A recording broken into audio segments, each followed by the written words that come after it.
இந்த செஞ்சுக்கிட்டு இருக்கிற விஷயம் நின்று போயிருது பாருங்க. இப்போ உங்களை எல்லாமே கொண்டு போய் முதலீடுகளை போட வச்சிடுறது. நீங்க வந்து பேங்க்ல லோன் கேட்டீங்கன்னா கரெக்டா கிடைக்கும்.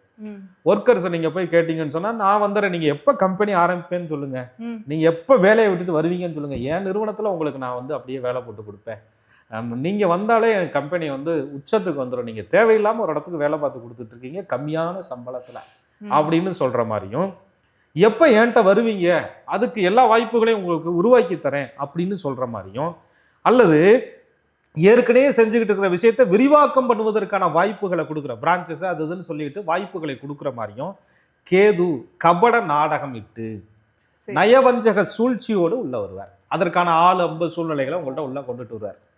நீங்க என்ன பண்ணுவீங்க, அந்த தொழில் விரிவாக்கங்கிற பேர்ல தொழிலை அடுத்த கட்டத்துக்கு கொண்டு போகணுங்கிற பேர்ல அந்த நபர்கிட்ட சிக்க வச்சு, அந்த கேது என்ன பண்ணுவார்னு கேட்டீங்கன்னா அவருக்கே உரித்தான விஷயத்தை எதையுமே சுருங்க செய்தல் அப்படின்னு பேர்.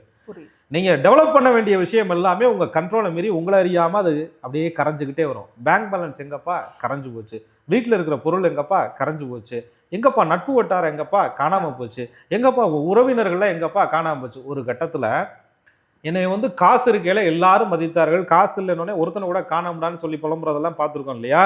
இதுக்கெல்லாம் கேதுவினுடைய சதுரங்க விளையாட்டு தான் காரணம். அது விருச்சக ராசிக்காரர்களுக்கு 10ஆம் அதிபதி சூரியனோடு கேது சம்பந்தப்படும் போது அவருடைய பார்வைகளே சூரியன் சிக்கும் பொழுது மற்ற கிரகங்களுடைய தசாபுத்திகள் நடந்து கேதுவினுடைய நட்சத்திரத்திலே கிரகங்கள் இருந்த தசாபுத்திகளை நடத்தினால் இப்படிப்பட்ட சூழ்ச்சி வலையில் விருச்சக ராசிக்காரர்கள் தன்னுடைய தொழிலையும் உத்தியோகத்தையும் இழந்தவர்கள் இருக்கிறார்.